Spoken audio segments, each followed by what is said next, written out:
If your weekly shop is starting to feel more of a luxury outing than a quick trip for basics, you're not alone. Around the world, food prices are continuing to increase.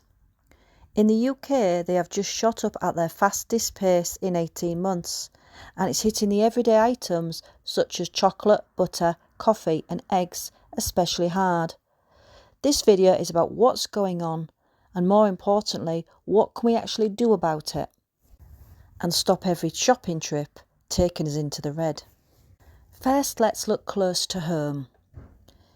In October 2024, Rachel Reeves, the UK's Chancellor of the Exchequer, introduced sweeping tax changes that have significantly increased expenses for retailers. Employer national insurance contributions rose from 13.8% to 15%, and the threshold at which they apply dropped from £9,100 to just £5,000. The national minimum wage also jumped significantly. Combining these changes have added around £7 billion in extra annual costs for the retail sector. And the financial buck always stops with the consumer. Also, food prices are shooting up independently for several reasons. There is something called chockflation. In West Africa, where most of the world's cocoa is grown, they have been dealing with poor harvests, and less cocoa means higher prices for chocolate, biscuits, cakes, chocolate spread. Wherever there's cocoa, the price will have gone up. When it comes to dairy and eggs, weather woes have been a problem.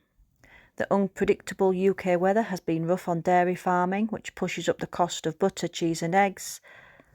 And bird flu earlier in the year saw many thousands of birds being culled. Supermarkets are also juggling high wages, energy bills and transport costs, and much of that will get passed down to us at the checkout. Those big summer offers and promotional discounts have been winding down, which means there's fewer bargains on the shelves. You may also notice your yellow sticker food, or the food that's got cut prices on it, aren't quite as low as they have been. Even though overall inflation is easing a little bit, food inflation is still rising faster than wages for many households, and this is why it feels like the shopping bill just keeps climbing. With food staples shooting up in price, many households are feeling the squeeze at the checkout. We need to do what we can do to save as much money and keep our food bill under control without cutting back on quality. Here are our 10 strategies. Number 1, stock up when food is cheap. When you see discounts on long-lasting or freezable items, think butter, flour, pasta, rice, tinned goods, grab them while you can. Even if you're only saving 50p a time over a month or so, it will soon add up. Put a small percentage of each of your weekly or monthly budget aside to buy some extra offers that you can use at a later date. Number 2, switch to own label and budget ranges. Supermarket brands often come from the same factories as big name goods, but can sell for a fraction of the price. Many shoppers find they can barely taste the difference. However, always turn the back of your food product and read the ingredients. Sometimes the cheaper items can have more artificial ingredients in, but very often the ingredients are very similar. By not buying brand names, it can easily take £10 or £15 off your shop.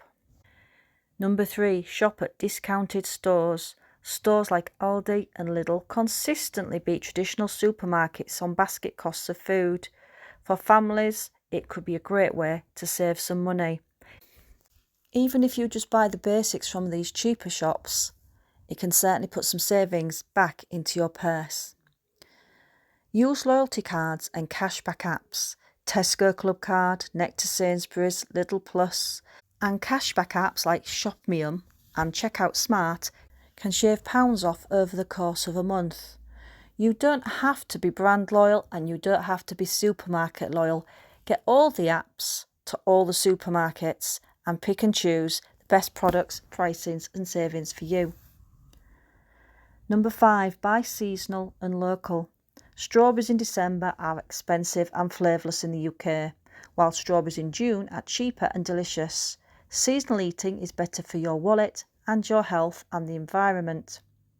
And farmers markets will often slash prices at the end of the day, so if you normally find farmers markets a little bit more expensive, go mid-afternoon, you can pick up bargains. Number 6, freeze your essentials. You will be surprised at what you can freeze. If you manage to get some bargain price eggs or yellow sticker eggs, they can be frozen and cracked into an ice cube tray. You can freeze butter, bread, grated cheese, herbs, even milk. This avoids waste and keeps you stocked up for the leaner weeks. Always label your freezer items clearly with the date so you know which to use first. After periods of time, food can get freezer burn. Meat is generally 1 year, vegetables is generally 6 months, and bread, if it's not eaten within a couple of months, tends to get on that freezer taste. A bonus tip to stop your bread tasting like the freezer is to wrap it twice before putting it in the freezer.